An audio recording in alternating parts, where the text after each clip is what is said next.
ವೀಕ್ಷಕರೇ, ಅದು 2022ರ ಫೆಬ್ರವರಿ 5ನೇ ತಾರೀಕು. ಸ್ಥಳ ಉತ್ತರ ಪ್ರದೇಶದ ಆಗ್ರಾ ನಗರ. ಇಲ್ಲಿಯ ಹಜ್ಜುಪುರ ಎಂಬಲ್ಲಿ ಗಬ್ಬರ್ ಸಿಂಗ್ ಅನ್ನೋರು ಒಂದು ಸಣ್ಣ ಟೀ ಅಂಗಡಿಯನ್ನ ನಡೆಸ್ತಾ ಇದ್ರು. ಇವ್ರ ಮನೆ ಕೂಡ ಅಲ್ಲೇ ಇತ್ತು. ಅವತ್ತು ರಾತ್ರಿ ಅವ್ರಿಗೆ ಯಾಕೋ ನಿದ್ರೆನೆ ಬರಲಿಲ್ಲ. ರಾತ್ರಿ ಕಳೆದು ಬೆಳಕರದಾಗ ಹೊರಗಡೆ ಎಲ್ಲಾದರೂ ತಿರುಗಾಡ್ಕೊಂಡು ಬರೋಣ ಅಂತ ಎದ್ದು ಹೊರಗಡೆ ಬಂದಾಗ ಅವ್ರಿಗೆ ಅವ್ರ ಮನೆ ಮುಂದೆ ಏನೋ ಒಂದು ರದ್ದೆಯ ಪೇಪರ್ನ ತುಂಡೊಂದು ಬಿದ್ದಿರೋದು ಕಾಣಿಸುತ್ತೆ. ಅದು ಕಸದ ರೀತಿ ಕಂಡ್ರೂ ಕೂಡ ಅದೇನೋ ಅಂತ ನೋಡುವಂತ ಕುತೂಹಲ ಅವರಲ್ಲಿ ಉಂಟಾಯಿತು. ಅದನ್ನ ಎತ್ತಿ ಅವರು ಓಪನ್ ಮಾಡಿದಾಗ ಅದರಲ್ಲೊಂದು ಮೆಸೇಜ್ ಬರೆಯಲಾಗಿತ್ತು. ನಿನ್ನ ಮಗ ನಿಮ್ಗೆ ಜೀವಂತವಾಗಿ ಬೇಕಿದ್ರೆ ಈ ಕೂಡಲೇ 35 ಲಕ್ಷ ರೂಪಾಯಿನ ಅರೇಂಜ್ ಮಾಡಿಕೊಂಡು ದೂರದ ಪೆಟ್ರೋಲ್ ಬಂಕ್ ನ ಮುಂದೆ ಇರುವಂತ ಒಂದು ಬೇವಿನ ಮರದ ಕೆಳಗೆ ತಗೊಂಡ್ ಬಾ ಅಂತ ಅದರಲ್ಲಿ ಬರೆದಿತ್ತು. ಅದನ್ನ ಓದಿ ಅವ್ರಿಗೆ ಗಾಬರಿ ಆದ್ರೂ ಕೂಡ ಮರುಕ್ಷಣನೇ ಸಂತೋಷ ಕೂಡ ಆಯ್ತು. ಇದೇನಿದು, ಮಗ ಅಪಹರಣವಾಗಿದ್ದು ಅವ್ರಿಗೆ ನೆಮ್ಮದಿ ಸಂತೋಷ ತರೋದಕ್ಕೆ ಹೇಗ್ ಸಾಧ್ಯ ಅಂತ ನೀವು ಯೋಚಿಸಬಹುದು. ಅದಕ್ಕೆ ಕಾರಣ ಕೂಡ ಇತ್ತು. ಅವ್ರ ಮಗ ಕಾಣೆಯಾಗಿದ್ದು ನಿಜ.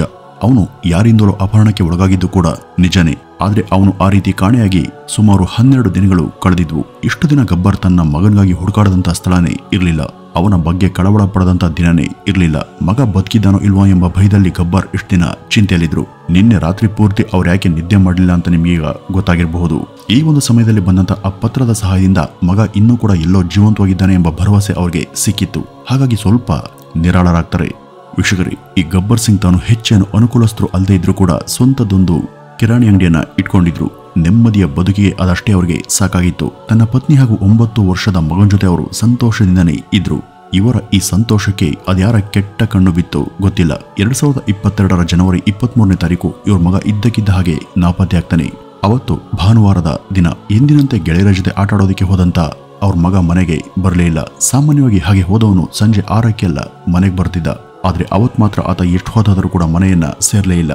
ಮಗ ಕುಲ್ದೀಪ್ ಸಿಂಗ್ ಸಂಜೆ ಆದ್ರೂ ಕೂಡ ಮನೆಗೆ ಬಾರದೆ ಹೋದಾಗ ಸಹಜವಾಗಿ ಗಾಬರಿಗೊಂಡಂತ ಅವನ ತಾಯಿ ಮನೆ ಸುತ್ತ ಇದ್ದಂತ ಅವನ ಗೆಳೆಯರ ಬಳಿ ವಿಚಾರಿಸಿದಾಗ ಅವರು, ಇಲ್ಲ ಆಂಟಿ, ಅವನು ನಮ್ ಜೊತೆ ಇಲ್ಲ, ನಾವೆಲ್ಲ ಆಟ ಮುಗಿಸಿ ಆಗ್ಲೇ ಬಂದ್ವಿ, ಯಾಕೆ ಅವನಿನ್ನು ಮನೆಗೆ ಬಂದಿಲ್ವಾ ಅಂತ ಕೇಳಿದ್ರು. ಅವರು ಹಾಗೆ ಹೇಳಿದ್ದನ್ನ ಕೇಳದಂತ ಕುಲ್ದೀಪ್ನ ತಾಯಿಗೆ ಇನ್ನಷ್ಟು ಭಯ ಶುರುವಾಯ್ತು.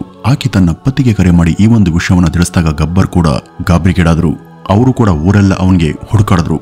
ಅದೊಂದು ಸಣ್ಣ ಹಳ್ಳಿಯಾಗಿದ್ರಿಂದ ಕುಲ್ದೀಪ್ ಈ ರೀತಿ ಮಿಸ್ ಆದಂತ ವಿಷಯ ಹಳ್ಳಿಯ ಎಲ್ಲರಿಗೂ ಗೊತ್ತಾಗಿ ಕುಲ್ದೀಪ್ನ ಸ್ನೇಹಿತರ ಸಹಿತ ಮಿಕ್ಕವರು ಕೂಡ ಅವನಿಗಾಗಿ ಎಲ್ಲಾ ಕಡೆ ಹುಡುಕಾಡಿದ್ರು. ಆದ್ರೆ ರಾತ್ರಿವರೆಗೂ ಹುಡುಕಿದ್ರು ಕೂಡ ಕುಲ್ದೀಪ್ನ ಸುಳಿವು ಮಾತ್ರ ಸಿಗ್ಲಿಲ್ಲ. ಮಾರನೇ ದಿನ ಬೆಳ್ಳಂಬೆಳಿಗ್ಗೆ ಗಬ್ಬರ್ ಸಿಂಗ್ ಹತ್ತಿರದ ಸ್ಟೇಷನ್ಗೆ ಹೋಗಿ ಈ ಬಗ್ಗೆ ಒಂದು ಮಿಸ್ಸಿಂಗ್ ಕಂಪ್ಲೇಂಟ್ ಅನ್ನ ಕೊಟ್ಟಿದ್ರು. ಆದ್ರೆ ಆಗ ಎಲೆಕ್ಷನ್ ಡ್ಯೂಟಿ ಇದ್ದ ಕಾರಣ ಪೊಲೀಸರಿಗೆ ಈ ದೂರಿನ ಬಗ್ಗೆ ಹೆಚ್ಚಿನ ಗಮನವನ್ನು ಹರಿಸೋದಕ್ಕೆ ಸಾಧ್ಯ ಆಗ್ಲಿಲ್ಲ. ದೂರನ್ನ ಕೊಟ್ಟು ವಾರ ಕಳೆದ್ರೂ ಕೂಡ ಪೊಲೀಸರಿಂದ ಈ ಬಗ್ಗೆ ಯಾವುದೇ ಸುಳುವು ಸಿಗ್ಲಿಲ್ಲ. ಇನ್ನು ಇವರನ್ನ ನಂಬ್ಕೊಂಡ್ರೆ ಮಗ ಸಿಕ್ಕಾಗೇನೆ ಅಂತ ಭಾವಿಸಿದಂತ ಗಬ್ಬರ್ ತಾನು ಸುಮ್ಮನೆ ಕೂರದೆ ಸ್ನೇಹಿತರ ಜೊತೆ ಪಕ್ಕದ ಹಳ್ಳಿಗೂ ಹೋಗಿ ಮಗನ ಇತ್ತೀಚಿನ ಫೋಟೋಗಳ ಭಿತ್ತಿ ಚಿತ್ರವನ್ನ ಅಲ್ಲಿಯ ಎಲ್ಲ ಗೋಡೆ, ಮರ ಇತ್ಯಾದಿಗಳ ಮೇಲೆ ಅಂಟಿಸಿದ್ರು. ತನ್ನ ಮಗನನ್ನ ಹುಡುಕೊಟ್ಟವರಿಗೆ 5 ಲಕ್ಷ ರೂಪಾಯಿಗಳ ಇನಾಮನ್ನ ಕೊಡೋದಾಗಿ ಅದರಲ್ಲಿ ಗಬ್ಬರ್ ಸಿಂಗ್ ಉಲ್ಲೇಖಿಸಿದ್ರು. ಆದ್ರೆ ಈ ರೀತಿಯಾಗಿ ಪ್ರಕಟಿಸಿದ್ರು ಅದು ಏನು ಪ್ರಯೋಜನ ಆಗ್ಲಿಲ್ಲ. ಗಬ್ಬರ್ಗೆ ಅದರಿಂದ ತೀವ್ರ ನಿರಾಸೆ ಉಂಟಾಯಿತು. ಹೀಗಿದ್ದಾಗ ಅವತ್ತು ಫೆಬ್ರವರಿ 5ನೇ ತಾರೀಕು ಅವರಿಗೆ ಇಂಥ ಒಂದು ಪತ್ರ ಸಿಕ್ಕಿತ್ತು. ಆ ಒಂದು ಪತ್ರದಲ್ಲಿ ಬರೆದಿದ್ದಂತ ಜಾಗದ ಸುತ್ತ ಹೋಗಿ ಗುಟ್ಟಾಗಿ ನೋಡಿದ್ರು ಕೂಡ ಅಲ್ಲಿ ಯಾರೂ ಕಾಣಿಸ್ಲಿಲ್ಲ. ಈ ಬಗ್ಗೆ ಗಬ್ಬರ್ ತನ್ನ ಸ್ನೇಹಿತರಿಗೆ ಹೇಳಿದಾಗ ಅವರು ಹೇಳಿದಷ್ಟು ಹಣವನ್ನ ಕೊಟ್ಬಿಡು, ಹಣ ಕೊಡಕ್ಕೆ ನಿನ್ ಏನ್ ತೊಂದ್ರೆ ಅಂತ ಅವ್ರು ಕೇಳಿದಾಗ ಅದಕ್ಕೆ ಗಬ್ಬರ್ ನನ್ ಬಳಿ ಅಷ್ಟು ಹಣ ಇಲ್ಲ ಅಂತ ಹೇಳಿದ್ರು. ಅದಲ್ಲದೆ ಅಷ್ಟು ಹಣವನ್ನ ನಾನು ಅರೇಂಜ್ ಮಾಡಿದ್ರು ಕೂಡ ಅವರು ಆ ಹಣ ಪಡೆದು ನನ್ನ ಮಗನನ್ನ ಜೀವಂತವಾಗಿ ನನಗೆ ಕೊಡ್ತಾರೆ ಅಂತಾಗ್ಲಿ ಅಥವಾ ಅವನು ಅವ್ರ ಬಳಿ ಕ್ಷೇಮದಿಂದ ಇದ್ದಾನೆ ಅಂತ ಏನ್ ಗ್ಯಾರಂಟಿ ಅಂತ ಗಬ್ಬರ್ ಕೆಲವು ಲಾಜಿಕಲ್ ಪ್ರಶ್ನೆಗಳನ್ನ ಅವ್ರ ಮುಂದಿಟ್ಟಿದ್ದ. ಅದಕ್ಕೆ ಅವರು ಕೂಡ ತಲೆದೂಗಿ, ಹೌದೌದು, ನೀನ್ ಹೇಳೋದು ಕೂಡ ನಿಜನೇ, ನಾವಿಲ್ಲಿ ಆ ತರದ ಹೆಜ್ಜೆಯನ್ನ ಇಡೋದ್ ಬೇಡ ಅಂತ ಹೇಳಿದಂತ ಅವರು ಇದನ್ನ ಪೊಲೀಸ್ಗೆ ತಿಳಿಸಿ ಅವರಿಂದನೇ ಏನಾದರೂ ಇದಕ್ಕೆ ಪರಿಹಾರವನ್ನ ಕಂಡುಕೊಳ್ಳೋಣ ಅಂತ ತೀರ್ಮಾನಿಸಿದ್ರು. ಈ ಬಗ್ಗೆ ಅವರೆಲ್ಲ ಪೊಲೀಸ್ಗೂ ಆ ಒಂದು ಪತ್ರದ ಬಗ್ಗೆ ತಿಳಿಸ್ತಾರೆ. ಹಾಗೂ ಈ ರೀತಿ ಪತ್ರವನ್ನ ಇಟ್ಟು ಹೋದಂತ ಅವರು ಇನ್ನೊಮ್ಮೆ ಏನಾದರೂ ಬೇರೆ ಪತ್ರ ಇಡೋದಕ್ಕೆ ಬಂದೇ ಬರಬಹುದು ಎಂಬ ಅನುಮಾನದಲ್ಲಿ ಗಬ್ಬರ್ ಹಾಗೂ ಅವರ ಸ್ನೇಹಿತರು ಹದ್ದಿನ ಕಣ್ಣನ್ನ ಇಟ್ಟು ಕಾದು ಕೂತಿದ್ರು. ಆದ್ರೆ ಅವರು ಅಷ್ಟೆಲ್ಲ ಕಾವಲಿದ್ರು ಕೂಡ ಅವರ ಕಣ್ಣನ್ನು ತಪ್ಪಿಸಿ 9ನೇ ತಾರೀಕಿನಂದು ಕೂಡ ಅಲ್ಲೊಂದು ಹೊಸ ಪತ್ರ ಬಿದ್ದಿದ್ದನ್ನ ಗಬ್ಬರ್ ಗಮನಿಸ್ತಾರೆ. ಅದನ್ನ ನೋಡಿ ಈ ಗಬ್ಬರ್ಗೆ ಅಚ್ಚರಿಯಾಗುತ್ತೆ. ನಾವಿಲ್ಲಿ ಇಷ್ಟು ಜಾಗ್ರತೆಯಿಂದ ಕಾದು ಕುಳಿತಿದ್ರು ಕೂಡ ಅದ್ ಹೇಗೆ ಅವರು ಗೊತ್ತಾಗದ ಹಾಗೆ ಈ ಒಂದು ಪತ್ರವನ್ನ ಇಲ್ಲಿ ಯಾವಾಗ ಇಟ್ಟು ಹೋದ್ರು ಅಂತ ಗಬ್ಬರ್ ಅಚ್ಚರಿಪಟ್ಟಿದ್ರು. ನಂತರ ಆ ಒಂದು ಪತ್ರವನ್ನ ತೆರೆದು ಓದಿದಾಗ ಅದರಲ್ಲಿ ಈ ರೀತಿ ಬರೆಯಲಾಗಿತ್ತು, ನೋಡು, ನಮಗ್ ಗೊತ್ತು ನಿನ್ನ ಹತ್ರ ಈಗ ಸದ್ಯಕ್ಕೆ 35 ಲಕ್ಷ ರೂಪಾಯಿ ಹಣ ಇಲ್ಲ ಅಂತ. ಈಗ ಒಂದ್ ಕೆಲಸ ಮಾಡು, ನೀನು 25 ಲಕ್ಷ ರೂಪಾಯಿ ಹಣವನ್ನ ರೆಡಿ ಮಾಡ್ಕೊಂಡು ನಾವು ಹೇಳಿದ್ವಲ್ಲ ಅದೇ ಒಂದು ಸ್ಪಾಟ್ಗೆ ಬಾ. ಅಲ್ಲಿ ಹಣವನ್ನ ಇಟ್ಟು ಹಿಂದಿರುಗಿ ನೋಡಿದ ಹಾಗೆ ಮನೆ ಕಡೆ ಹೊರಡು. ನೀನು ಮನೆಗೆ ಹೋಗೋಷ್ಟರಲ್ಲಿ ನಿನ್ನ ಮಗ ನಿನ್ ಮನೇಲಿರ್ತಾನೆ. ನಿನಗೆ ನಿನ್ನ ಮಗ ನಮ್ಮ ಬಳಿ ಇದ್ದಾನೋ ಇಲ್ವೋ ಎಂಬ ಸಂದೇಹ ಇದೆ ಅಲ್ವಾ? ಡೋಂಟ್ ವರಿ, ಅದಕ್ಕೆ ತಕ್ಕ ಸಾಕ್ಷಿ ನಿನ್ನ ಕೈಲಿರುವಂತ ಪತ್ರದ ಕವರ್ ಒಳಗೆ ಇಟ್ಟಿದ್ದೇವೆ, ಬೇಕಿದ್ರೆ ಅದನ್ನ ನೋಡಿ ಕನ್ಫರ್ಮ್ ಮಾಡ್ಕೊಂತ ಬರೆದಿದ್ರು. ಇದನ್ನ ಓದಿದಂತ ಗಬ್ಬರ್ ಲಘು ಬಗೆಯಿಂದ ಆ ಕವರ್ ಒಳಗಿದ್ದನ್ನ ಹೊರತೆಗೆದು ನೋಡಿದಾಗ ಅದರಲ್ಲಿ ಒಂದು ಕ್ಯಾಪ್ ಇತ್ತು. ಅದು ಅವತ್ತು ನಾಪತ್ತೆಯಾಗುವಂತ ದಿನ ಅವನ ಮಗ ಕುಲ್ದೀಪ್ ಧರಿಸಿದಂತ ಹೆಡ್ ಕ್ಯಾಪ್. ಅದನ್ನ ನೋಡಿದಂತ ಗಬ್ಬರ್ಗೆ ಒಂದು ಕ್ಷಣ ತಲೆ ಸುತ್ತ ಬಂದಾಗಾಯ್ತು. ಈಗ ಅವನನ್ನ ಕರೆತರೋದಕ್ಕೆ ಗಬ್ಬರ್ಗೆ 25 ಲಕ್ಷ ರೂಪಾಯಿಗಳ ಹಣವನ್ನ ಹೊಂದಿಸಬೇಕಿತ್ತು. ಈ ಒಂದು ಚಿಂತೆಯ ನಡುವೆ ಅವನಿಗೆ ಏನೋ ಒಂದು ಅನುಮಾನ ಕಾಡೋದಿಕ್ಕೆ ಶುರುವಾಯಿತು. ತನ್ನ ಬಳಿ ಅಷ್ಟು ಹಣ ಇಲ್ಲ ಅಂತನೂ ಮತ್ತು ಮಗ ಕುಲ್ದೀಪ್ ಅವ್ರ ಹತ್ರ ಇದ್ದಾನೋ ಇಲ್ವೋ ಅಂತ ಅವನು ಅವನ ಸ್ನೇಹಿತರ ಜೊತೆ ರಹಸ್ಯವಾಗಿ ಮಾತನಾಡಿದ್ದ. ಈ ಒಂದು ವಿಷಯ ಈಗ ಬಂದಿರುವಂತ ಪತ್ರದಲ್ಲಿದೆ.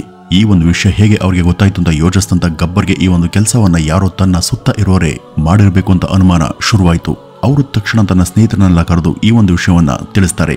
ನೋಡಿ, ಇದ್ಯಾರು ನಮ್ಮ ನಡುವೆ ಇರೋರದ್ದೇ ಕೈವಾಡ ಇರಬೇಕು. ಇನ್ಮೇಲೆ ನಾವು ಪ್ರತಿಯೊಂದನ್ನು ಕೂಡ ರಹಸ್ಯವಾಗಿ ಮಾತನಾಡೋಣ. ಯಾವ ಕಾರಣಕ್ಕೂ ನಾವು ಚರ್ಚೆ ಮಾಡುವಂತ ಯಾವುದೇ ವಿಷಯ ಅಪ್ಪಿತಪ್ಪಿ ಹೊರಗಡೆ ಲೀಕ್ ಆಗಬಾರ್ದು ಅಂತ ಹೇಳದಂತ ಅವನು ಆ ಪತ್ರದ ಸಂಗತಿಯನ್ನ ಪೊಲೀಸ್ಗೆ ತಿಳಿಸಿದ್ದ. ಹೀಗಿದ್ದಾಗ ಫೆಬ್ರವರಿ 11ನೇ ತಾರೀಕು ಇನ್ನೂ ಒಂದು ಪತ್ರ ಅವರ ಕೈಯನ್ನ ಸೇರುತ್ತೆ. ಅದರಲ್ಲಿ, ಹೇ, ನೀನು ಪದೇ ಪದೇ ನಮ್ಮ ತಾಳ್ಮೆಯನ್ನ ಪರೀಕ್ಷೆ ಮಾಡ್ತಿದೀಯ. ನಾವು ಹೇಳಿದಷ್ಟು ಹಣವನ್ನ ಅರೇಂಜ್ ಮಾಡಿ ನಾವು ಹೇಳಿದ ಜಾಗದಲ್ಲಿ ತಂದಿಡು. ನಿನ್ಗೆ ಇನ್ನು ಜಾಸ್ತಿ ಸಮಯವನ್ನ ನಾವು ಕೊಡೋದಿಲ್ಲ. ಮಗ ಜೀವಂತವಾಗಿ ಬೇಕು ಅನ್ನೋದಾದ್ರೆ ಈ ಕೂಡಲೇ ನಾವು ಹೇಳದಂತೆ ಮಾಡು, ಇಲ್ಲವಾದ್ರೆ ಮುಂದೆ ಆಗುವಂತ ಪರಿಣಾಮಕ್ಕೆ ನೀನೇ ಹೊಣೆ ಆಗ್ತೀಯ ಅಂತ ಅದರಲ್ಲಿ ಈ ಸಲ ಎಚ್ಚರಿಕೆಯನ್ನು ಕೊಡಲಾಗಿತ್ತು. ಈಗ ಈ ಗಬ್ಬರ್ ಈ ಸುದ್ದಿಯನ್ನು ಕೂಡ ತನ್ನ ಸ್ನೇಹಿತರಿಗೂ ಹಾಗೂ ಪೊಲೀಸ್ಗೆ ತಿಳಿಸಿ ಇದು ಯಾರಿರಬಹುದಂತ ಯೋಚಿಸಲು ಶುರು ಮಾಡ್ತಾರೆ. ಆಗ ಅವ್ರಿಗೆ ನೆನಪಾದವನೇ ಆಶು. ಇವನು 2 ವರ್ಷದ ಕೆಳಗೆ ಗಬ್ಬರ್ನ ಜೊತೆ ಅವನದೇ ಅಂಗಡಿಯಲ್ಲಿ ಕೆಲಸ ಮಾಡ್ತಿದ್ದ. ಅವನ ಜೊತೆ ಗಬ್ಬರ್ಗೆ ಏನೋ ಒಂದು ಗಲಾಟೆ ಆಗಿದ್ರಿಂದ ಅದಕ್ಕೆ ಪ್ರತಿಯಾಗಿ ರಿವೆಂಜ್ ತೀರಿಸಿಕೊಳ್ಳೋದಕ್ಕೆ ಇವನೇ ಈ ರೀತಿ ಮಾಡಿರಬಹುದಂತ ಗಬ್ಬರ್ ಯೋಚಿಸಿದ್ರು. ಯಾವಾಗ ಇವನ್ ಮೇಲೆ ಡೌಟ್ ಬಂತು ಆಗ ತಕ್ಷಣ ಪೊಲೀಸರ ಬಳಿಗೆ ಹೋದಂತ ಗಬ್ಬರ್ ಅವ್ರಿಗೆ ಇದ್ರ ಬಗ್ಗೆ ತಿಳಿಸಿ ಅವನನ್ನ ವಿಚಾರಣೆ ಮಾಡುವಂತೆ ಕೇಳಿಕೊಳ್ತಾರೆ. ಆಗ ಆ ಒಂದು ದೂರನ್ನ ಪರಿಗಣಿಸಿದಂತ ಪೊಲೀಸರು ಆ ಆಶು ಎಂಬಾತನನ್ನ ಸರ್ಚ್ ಮಾಡಿ ಹಿಡಿದು ವಿಚಾರಿಸ್ತಾರೆ. ಆರಂಭದಲ್ಲಿ ಅವನು ಈ ಬಗ್ಗೆ ತನಗೇನು ಗೊತ್ತಿಲ್ಲ ಅಂತಾನೆ ಹೇಳಿದ್ದ. ಆದ್ರೆ ಅವರು ಅವರ ಸ್ಟೈಲಲ್ಲಿ ವಿಚಾರಣೆಯನ್ನ ಮಾಡಿದಾಗ ಅವನು ಕನ್ನಯ್ಯ ಹಾಗೂ ಮುಖೇಶ್ ಎಂಬ ಇನ್ನಿಬ್ಬರ ಕಡೆಗೆ ಕೈ ತೋರಿಸಿದ್ದ. ಅವರನ್ನು ಕೂಡ ಹಿಡಿದು ತಂದು ಸರಿಯಾದ ರೀತಿ ವರ್ಕ್ ಮಾಡಿದಾಗ ಅವರು ಹೇಳಿದ್ದಿಷ್ಟು. ಅದೇನಂದ್ರೆ, ಈ ಅಶು 2 ವರ್ಷಗಳ ಹಿಂದೆ ಗಬ್ಬರ್ ಜೊತೆ ಅವ್ರದೇ ಅಂಗಡಿಯಲ್ಲಿ ಕೆಲಸ ಮಾಡ್ತಿದ್ದ. ಒಂದ್ಸಾರಿ ಇದ್ದಕ್ಕಿದ್ದ ಹಾಗೆ ಏನೋ ಒತ್ತಡಕ್ಕೆ ಸಿಲುಕಿ ಅಂಗಡಿಯಲ್ಲಿದ್ದಂತ ಸ್ವಲ್ಪ ಹಣವನ್ನ ಕದ್ದು ಸಿಕ್ಬಿದ್ದಂತ ಅವನನ್ನ ಪತ್ತೆ ಹಚ್ಚಿದಂತ ಗಬ್ಬರ್ ಊರ ಪಂಚಾಯಿತಿಯ ಮುಂದೆ ಅವನನ್ನ ನಿಲ್ಲಿಸಿ ಎಲ್ಲರಿಂದ ಬೈಸಿದ್ದ. ಈ ಒಂದು ಅವಮಾನವನ್ನ ಸಹಿಸಿದಂತ ಅಶು ಸ್ವಲ್ಪ ದಿನ ಊರನ್ನ ಬಿಟ್ಟು ತನ್ನ ಸೋದರಿಯ ಮನೆಗೆ ಹೋಗಿದ್ದ. ಸ್ವಲ್ಪ ದಿನ ಆದ್ಮೇಲೆ ಮತ್ತೆ ಅವನು ಊರಿಗೆ ವಾಪಸ್ ಬಂದಾಗ ಅವನಿಗೆ ಇಲ್ಲಿ ಊರ ಜನರಿಂದ ಅವಮಾನ ಕಾದಿತ್ತು. ಅವನನ್ನ ಆ ಊರಿನ ಸಣ್ಣ ಮಕ್ಕಳಿಂದ ಹಿಡಿದು ಎಲ್ಲರೂ ಕೂಡ ಕಳ್ಳ ಕಳ್ಳ ಅಂತಾನೆ ಕರೆಯೋದಿಕ್ಕೆ ಶುರು ಮಾಡಿದ್ರು. ಇಷ್ಟೆಲ್ಲ ಆಗಿದ್ದು ಗಬ್ಬರ್ನಿಂದ ಅಂತ ಗೊತ್ತಿದ್ದಂತ ಅವನು ಅದಕ್ಕೆ ತಕ್ಕ ಸೇಡನ್ನು ತೀರಿಸಿಕೊಳ್ಳಬೇಕು ಅಂತ ಜಿದ್ದಿಗೆ ಬಿದ್ದಿದ್ದ. ಆಗ ಅವನ ಕಣ್ಣಿಗೆ ಬಿದ್ದವರೇ ಮುಖೇಶ್ ಹಾಗೂ ಕನ್ನಯ್ಯ. ಈ ಇಬ್ರು ಕೂಡ ಈ ಗಬ್ಬರ್ ಸಿಂಗ್ ನ ಸಂಬಂಧಿಗಳೇ. ಆದ್ರೆ ಇವ್ರ ಜೊತೆ ಗಬ್ಬರ್ಗೆ ಯಾವುದೋ ಆಸ್ತಿ ವಿಷಯವಾಗಿ ಮನಸ್ತಾಪ ಆಗಿತ್ತು. ಹಾಗಾಗಿ ಅವರಿಬ್ರು ಕೂಡ ಅವನಿಗೆ ಒಂದು ರೀತಿ ಶತ್ರುಗಳೇ ಆಗಿದ್ರು. ಶತ್ರುವಿನ ಶತ್ರು ತನ್ನ ಮಿತ್ರ ಎನ್ನುವ ಹಾಗೆ ಇವ್ರ ಜೊತೆ ಸ್ನೇಹವನ್ನ ಬೆಳೆಸ್ತಂತ ಅಶು ತನ್ನ ಸೇಡಿಗೆ ಅವರನ್ನ ಬಳಸ್ಕೊಂಡ. ಇದೆಲ್ಲ ಸರಿ. ಈಗ ಆ ಗಬ್ಬರ್ ಸಿಂಗ್ ಮಗ ಕುಲ್ದೀಪ್ ನನ್ನ ಎಲ್ಲಿಟ್ಟಿದ್ದೀರಾ ಅಂತ ಕೇಳಿದಾಗ ಅವರು ಅಲ್ಲೊಂದು ಮರದ ಬಳಿ ಹೋಗಿ ಒಂದು ಸ್ಥಳದತ್ತ ಕೈ ತೋರಿಸಿ ಅದನ್ನ ಅಗಿಯೋದಿಕ್ಕೆ ಹೇಳ್ತಾರೆ.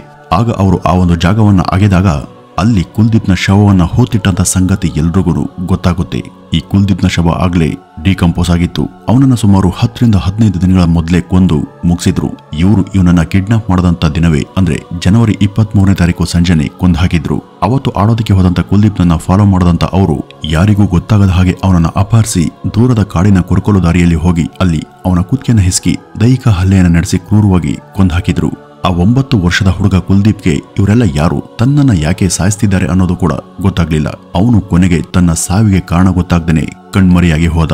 ಇಷ್ಟೆಲ್ಲ ಮಾಡದಂತ ಈ ಅಶುಗೆ ಗಬ್ಬರ್ನಿಂದ ಯಾವುದೇ ಹಣ ಕೇಳುವಂತ ಉದ್ದೇಶ ಮೊದಲು ಇರ್ಲಿಲ್ಲ. ಆದ್ರೆ ಯಾವಾಗ ಗಬ್ಬರ್ ತನ್ನ ಮಗನನ್ನ ಹುಡ್ಕೊಟ್ಟವ್ರಿಗೆ 5 ಲಕ್ಷ ರೂಪಾಯಿಯನ್ನ ಅನೌನ್ಸ್ ಮಾಡಿದ್ನೋ ಆಗ ಸುದ್ದಿಯನ್ನ ಕೊಟ್ಟವ್ರಿಗೆ ಅವನು 5 ಲಕ್ಷ ರೂಪಾಯಿನ ಕೊಡೋದಾದ್ರೆ ಇನ್ನು ಅಪಹರಿಸಿದವರಿಗೆ ಹೆಚ್ಚು ಹಣವನ್ನ ಕೊಡ್ತಾನೆ ಅಂತ ಭಾವಿಸಿದಂತ ಅವರು ಈ ಒಂದು ಪತ್ರದ ಪ್ಲಾನ್ ಅನ್ನ ಮಾಡಿದ್ರು. ಈ ಕನ್ನಯ್ಯನ ಮನೆ ಈ ಗಬ್ಬರ್ನ ಮನೆ ಪಕ್ಕನೆ ಇರೋದ್ರಿಂದ ಅವನ ಮನೆಯಿಂದಲೇ ಅವನು ಗಬ್ಬರ್ ಮನೆ ಮುಂದೆ ಪತ್ರವನ್ನ ಬಿಸಾಕ್ತಿದ್ದ. ಹೀಗಾಗಿ ಇದು ಅಷ್ಟು ಸುಲಭವಾಗಿ ಯಾರ ಗಮನಕ್ಕೂ ಬರ್ತಿರಲಿಲ್ಲ.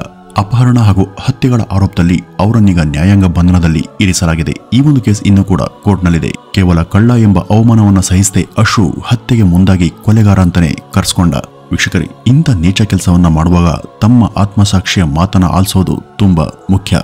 ನಾವು ಯಾವಾಗ ನಮ್ಮ ಮನಸಾಕ್ಷಿಯನ್ನ ಕಡೆಗಣಿಸ್ತೀವೋ ನಮ್ಗೆ ಅಧೋಗತಿ ಅಲ್ಲಿಂದನೇ ಶುರುವಾಗುತ್ತೆ. ತಪ್ಪು ಮಾಡದಂತ ಅಶು ತನ್ನ ಅರ್ಥಹೀನ ಸೇಡಿಗಾಗಿ ಒಂದು ಮುಗ್ಧ ಜೀವವನ್ನೇ ಬಲಿಕೊಟ್ಟ ಹಾಗೂ ಒಂದು ಕುಟುಂಬಕ್ಕೆ ಶಾಶ್ವತ ಶೋಕವನ್ನ ಬಿಟ್ಟು ಹೋದ. ವೀಕ್ಷಕರೇ, ಈ ಸೇಡು ಅನ್ನೋದು ಬೆಂಕಿಯ ಬಲೆ ಇದ್ದ ಹಾಗೆ. ಅದು ಮೊದಲು ತಾನಿದ್ದ ಸ್ಥಳವನ್ನ ಸುಟ್ಟೆ ಬೇರೆ ಕಡೆ ನಾಶ ಮಾಡೋದು ಅನ್ನೋದಕ್ಕೆ ತನ್ನ ಬದುಕನ್ನ ನಾಶ ಮಾಡಿಕೊಂಡು ಬೇರೆಯವರ ಬದುಕಿನ ನೆಮ್ಮದಿಗೆ ಕೊಳ್ಳಿ ಇಟ್ಟಂತ ಹಂತಕ ಅಶುವಿನ ವಿಕೃತ ಮನಸ್ಥಿತಿನೇ ಇದಕ್ಕೆ ಜ್ವಲಂತ ಸಾಕ್ಷಿ ಅಂತ ಹೇಳ್ತಾ ಈ ಒಂದು ವಿಡಿಯೋವನ್ನ ಇಲ್ಲಿಗೆ ಮುಗಿಸೋಣ. ನಮಸ್ಕಾರ.